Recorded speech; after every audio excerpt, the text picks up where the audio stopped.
السلام علیکم جی۔ آج ہمارا جو ہے قرآن پاک کی تعلیم کا جو سیشن ہوا، اس میں ہم نے سورہ یوسف کی آیت نمبر 7 سے لے کر آیت نمبر 20 تک جو ہے اس کا مطالعہ کیا۔ شکیل ظاہر صاحب نے اس کا ترجمہ پڑھا اور ہمیں اس کی تفسیر کے اہم نکات بتائے۔ یہ سورہ یوسف کے حوالے سے میں بات کر رہا ہوں، اور اب اس کا سوال جواب کا سلسلہ شروع کرتے ہیں۔ اس میں حضرت یوسف علیہ السلام کا جو ایک واقعہ ہے، جس کو احسن القصص کہا گیا ہے، وہ یہاں پہ بیان ہو رہا ہے۔ تو اس کے حوالے سے ایک جو ایک سوال ذہن میں آ رہا تھا شکیل صاحب، کہ یہاں پہ ان کے جو 10 بھائی تھے، جو ستیلے بھائی تھے، وہ انہوں نے ایک پلاننگ کی، کیونکہ آپ بتا رہے تھے جس طرح اسٹڈی کیا ہم نے کہ وہ ایک حسد تھا، کیونکہ آپ بہت خوبصورت تھے حضرت یوسف علیہ السلام اور اپنے فرما بردار بھی تھے اپنے والد کے، تو وہ ایک حسد کا جذبہ تھا جس کے تحت جو ہے وہ سوتیلے بھائیوں نے ان کو جو ہے ان کے خلاف سازش کی، اور پھر ایک کنویں میں جو ہے ان کو پھینک کے آ گئے تھے، اور پھر وہ ایک جھوٹا بہانہ بھی بنایا تھا۔ اچھا، یہ ایک ضمناً سوال ہے کہ جو سوتیلے جو رشتے ہیں وہ ہمارے ہاں ٹریڈیشنلی ان کو ذرا نیگیٹو طریقے سے ہی دیکھا جاتا رہا ہے، اور عمومی طور پہ ان کے رویے جو ہیں وہ جو ہیں خونی رشتوں کے مقابلے میں کہا جاتا ہے کہ وہ ان کے رویے جو ہیں وہ اتنے مضبوط نہیں ہوتے، یا اتنے جو ہیں وہ گرم جوشی اس میں نہیں ہوتی۔ لیکن یہاں سے کچھ جو محسوس یہ ہوتا ہے کہ یہ بیسیکلی ہے، یہ ہمارے ایک ریجنل ایک ایشو نہیں ہے، یہ گلوبل ایشو ہے، اور یہ ہر جگہ ہی ہے، جو اور ہر زمانے میں جو سوتیلے جو ہیں رشتے وہ اتنے پائیدار نہیں ہوتے جتنے کہ جو ہیں وہ خونی رشتے ہوتے ہیں۔ تو کیا یہ ایسا ہی ہے سر؟ نہیں، اس لیے کیونکہ یہ جو سوتیلی بھائی جو 10 تھے وہ آپس میں بھی سارے سگے نہیں تھے نا، جیسے میں نے آپ کو بتایا کہ 6 جو ہے وہ ایک ماں کی اولاد سے تھے، اور باقی جو 4 تھے وہ جو کنیزوں کی اولاد تھے، یا جو ہے جیسے میں نے آپ کو بتایا تھا کہ ایک روایت یہ بھی ہے کہ وہ 4 بیویاں تھیں، جن میں سے ایک جو ہے وہ کی اولاد جو ہے وہ 2 بھائی تھے، اور باقی 3 کی اولاد جو ہے وہ 10 بھائی تھے۔ بہرحال جو یہ 2 روایات پائی جاتی ہیں، لیکن بہرحال یہ طے ہے کہ وہ 10 بھائی بھی آپس میں سگے نہیں تھے، لیکن اس معاملے میں جو ہے وہ بالکل اکٹھے ہو گئے تھے، اور جو ہے وہ ان کو ان کی آپس کی کسی چپکلش کا جو ہے وہ اس طرح سے کوئی ذکر جو ہے وہ قرآن حکیم میں یا کسی حدیث کے اندر نہیں ملتا۔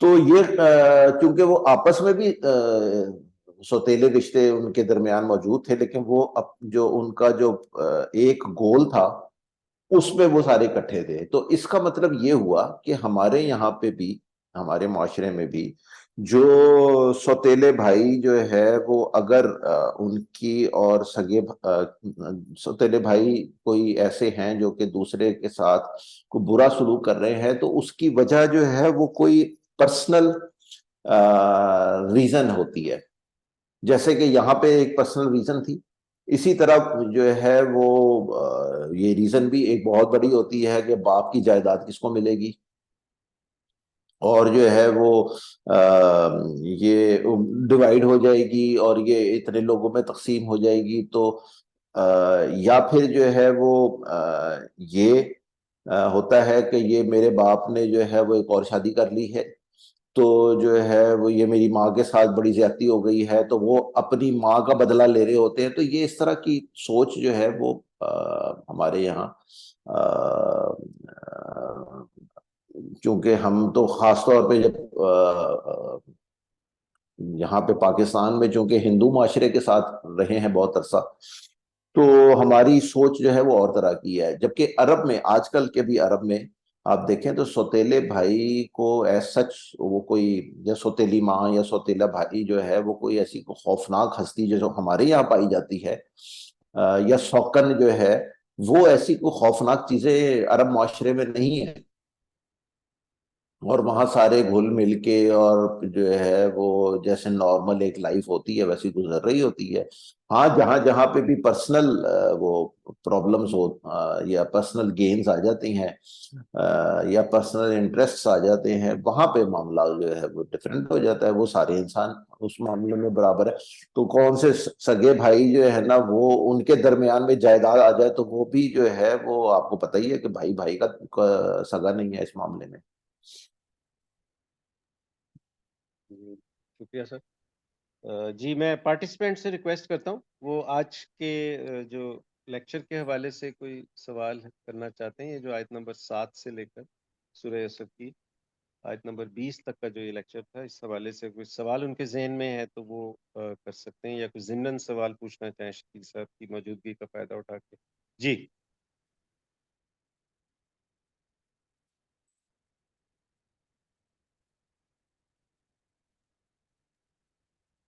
میرا ایک چھوٹا سا کامنٹ تھا, سوال تو نہیں تھا, تو وہ میں کر سکتا ہوں.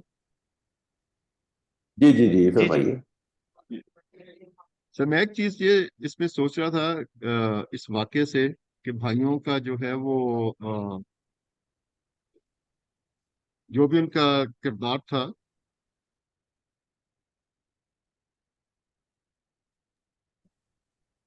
تو ان کا جو کردار تھا اس میں بھی ایک کہہ لیں کہ جو معیار تھا وہ آج کل کے ہمارے کردار سے بہتر تھا. انہوں نے اتنا گھناؤنا کام بھی کیا لیکن جو وہ کرنا چاہ رہے تھے یا جو چیز ان کے ذہن میں تھی وہ یہ تھی کہ ان کے والد صاحب جو ہیں وہ ہمارے سے زیادہ پیار کریں. تو میں اس چیز کو دیکھ رہا تھا کہ مطلب ان کا جو ہے وہ سوچنے کا جو طریقہ کار تھا وہ ڈفرینٹ تھا, اور ان کی جو موٹیویشن تھی وہ ایک اچھے اچھے جذبے سے سٹارٹ ہو کے ہوئی, لیکن اس کا نتیجہ جو تھا وہ غلط ہوا, اس کی امپلیمنٹیشن غلط ہوئی. میں یہ ایک اس واقعے سے سوچ رہا تھا. بالکل صحیح. جی شکیل ہمارے یہاں تو صاحب مطلب آپ تو یہ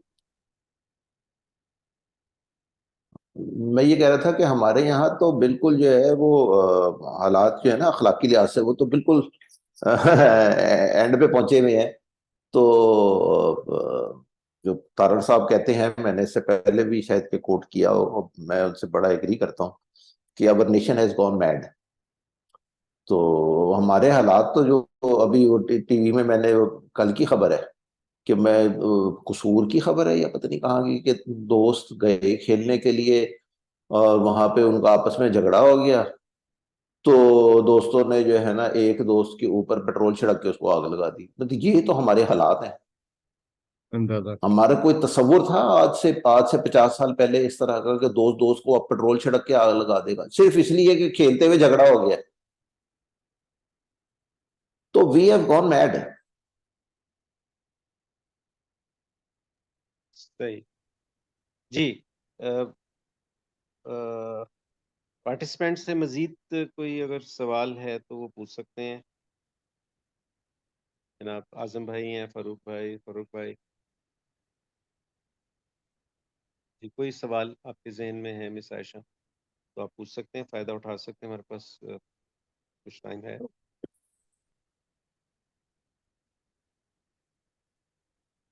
جی اچھا, میرا خیال ہے مزید کوئی سوال نہیں ہے. شکیل صاحب آج کا لیکچر بڑا کلیئر تھا, بڑے اچھے طریقے سے اس کی وضاحت بھی ہو گئی.